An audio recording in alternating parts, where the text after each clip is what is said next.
so my name is Jordan, and this was our gender breaching exercise. Basically, what we did, our hypothesis, we figured like it would be interesting to see how society would react when it comes to like marriage proposals. So what we did, we switched the roles. So we took my fiance here, we took her, and she proposed to me, and we went to Starbucks. So collectively as a group, we decided that it would be cute and kind of funny if we went to the Starbucks and we had the attendant write on the cup, Jordan, will you marry me? And so long story short, she did that, and we came over there and we sat in kind of like the little dining area, and we did the whole gender breach exercise, which one of my fellow classmates will talk about later. But as far as like a cultural norm, it's obvious that men are the ones that are supposed to propose, so to say, when it comes to like getting married. So as far as like the gender breach exercise, we thought that it would be kind of funny or kind of like abnormal to see how society would react if we switch those roles around. So that's something that we thought would be interesting and would be a fun, exercise to do. So with that leads me over into talking about the breaching exercise, which are you going to take? Lauren will take care of that. Okay, so our plan for our exercise was to go to Starbucks as a group, and I was going to propose to Jordan. And when I went up to the cashier, I asked him to put on the cup, "Jordan, will you marry me?" And he thought it was a joke at first. He was like, "Are you serious?" So I said yes, and he was like, "Okay, that's it was very interesting how he reacted." And you did make sure to mention, you said, "I want to propose to my boyfriend," just to make sure, because Jordan is kind of a gender neutral name. Mm-hmm. So she did definitely say, "I want to propose to my boyfriend." Yes, that is, thank you. And then he wrote on the cup, "Jordan, will you marry me?" He asked me if I wanted little hearts around it. I said, of course. So we did that. And then I ended up getting my coffee, and we walked over to the dining area, and I sat down. We kind of interacted a while. We studied our surroundings. There were a lot of other people around. And I walked over to Jordan, and I got down on one knee, pulled out my ring, had my cup in hand, and it said, "Jordan, will you marry me?" And I made this grand speech about proclaiming my love to him. And the deviation from the plan was he was supposed to say yes to my proposal. However, he pulled a fast one on me and rejected me instead. So he didn't reject you. He said, "Not yet. It's too soon." That's still a no. That is still a no. It tried to get the people to believe that this was an actual like thing. Like I was like, I still want to be with you, but I don't think we're ready for that step yet. So we had some dialogue in between, not to make it just like, okay, marry me, okay, we're done. We had some dialogue to try to make it flow a little bit. We got a lot of different reactions from just the proposal, but then also the reaction to the proposal and the reaction to the rejection. Mm-hmm. Because it was very awkward. I tried to get teary-eyed and be like, "Why don't you want to marry me?" And people kind of started like doing like that shifty eye thing without like trying to look like as if we needed some privacy. And that leads into all of the reactions that we got. So the reactions that we got, obviously they were interesting. Some were expected and some were more unexpected. The first reactions that we noticed were when Laura and I was there to observe with Laura, and then also during the proposal.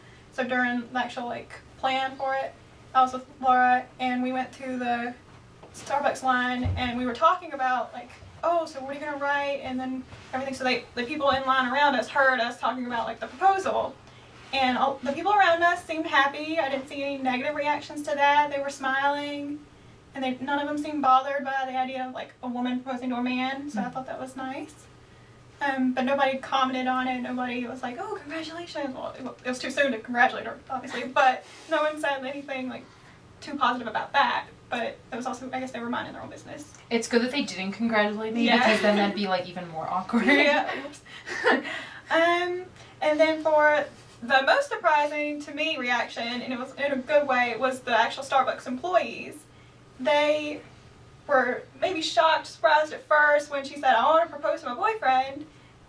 But then they were very happy to help us. They were super helpful. Not once did they seem like they were bothered or unwilling to help or uncomfortable with the plan. And they never questioned why she was proposing to her boyfriend instead of the other way around. The man taking an order did once ask, like, "Are you serious?" Mm-hmm. But he, it wasn't in a negative way. He was just kind of like, "Wow, are you serious? You really doing that?" kind of way. And he made sure to mention that he asked because they get pranked a lot, and so we didn't want to be like another like prank, like, "Oh, you're just gonna say this and then I'm gonna be embarrassed." So he actually made sure, like, "Oh, are you seriously doing this on purpose?" And he did also. It was nice, I thought, that he asked if you wanted the hearts on the cup, which is like very cute, and also he didn't change that just because she was proposing to a boy and just like, "Oh, let me make a masculine will you marry me cup" kind of thing. He actually went along with like, "Oh yeah, we could put hearts on it, that's so cute." And so I thought that was nice. Yeah, and so he stayed friendly, stayed willing to help the whole time. Another woman worker also was helping us out, and she made sure that we wrote like the right name for them to call out so we didn't ruin the surprise of the proposal by calling out his name instead. And so their reaction, the Starbucks employees' reaction, actually really made me more interested in going to Starbucks more, because I really don't care that much about coffee or anything, but their reaction really made me want to like support them more, because I thought that was like very nice of them to do that and to be so willing and so unbothered by what we were doing and breaking a norm or anything. And so the reaction during the actual proposal, around the dining area, the people, they didn't really have a strong reaction one way or the other. They were like, sure, they were curious, but they also just seemed very like, "What are you doing?" kind of thing. I saw a lot of like raised eyebrows, and they were kind of like in disbelief, not really like kind of like, "Wow, you're doing that here" kind of thing. Not really, "Oh, how cute, it's a proposal" or anything. So just a lot of like, okay, like. And so there wasn't really a negative reaction, but there also wasn't too much of a positive reaction. Nobody was like, "Oh, how cute" kind of thing. And so for our personal reactions, during the plan, I was really nervous, and I'm not sure why, because I wasn't the one being proposed to. I was just observing and helping find the reactions. I wasn't the one proposing. But I was also like nervous because we were breaking a norm, and it was something that you just kind of like, you normally don't do. And so it was made me nervous just because like, what are the reactions we're going to get? Is it going to be negative? Are people going to call you names or call him names because you're being like a desperate girl for proposing to a guy? Or are you being like not manly enough to do it yourself for the guy? And so I was afraid that people were going to kind of judge them. And that's something that Jordan mentioned that he felt too. His reaction was that he thought everybody was watching him, and they kind of were. Everybody around him was watching them, but he also felt like he was being judged. And he also felt like emasculated because he wasn't the one actually proposing to a girl.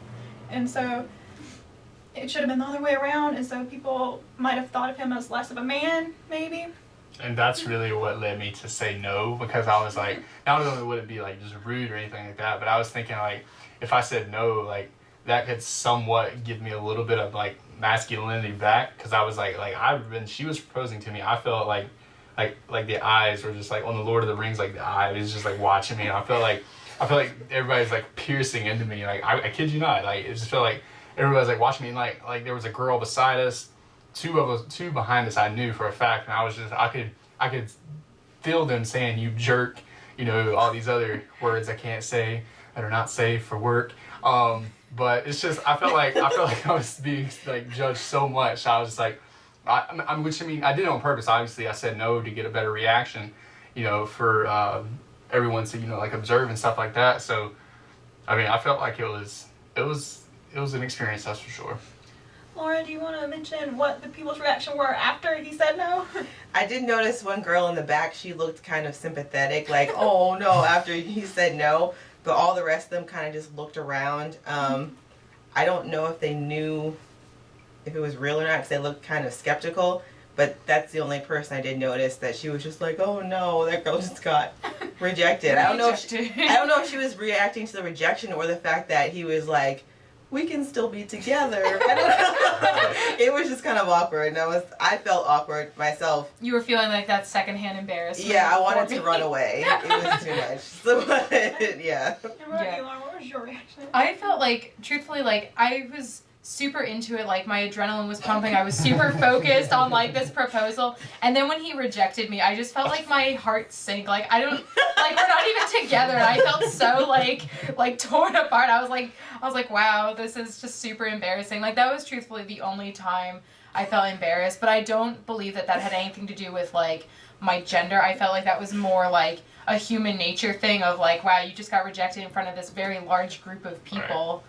So that was the only time I did feel embarrassed. Yeah, and then at the very end, Jordan did end up telling everyone, like, oh, sorry, guys, I can't do this anymore. It's not real. It's an experiment kind of thing. And then people were just kind of like, they were just like, oh, hi, and just went on with their business. And nobody was really like... Yeah, they were like, oh, okay. Yeah, they weren't really surprised. Well, I guess they were surprised that it happened, but they weren't really like, oh, you guys, can't believe you got me. Like, everybody was just kind of like, oh, okay. Playing it off. Went on with their business. And then we were right now.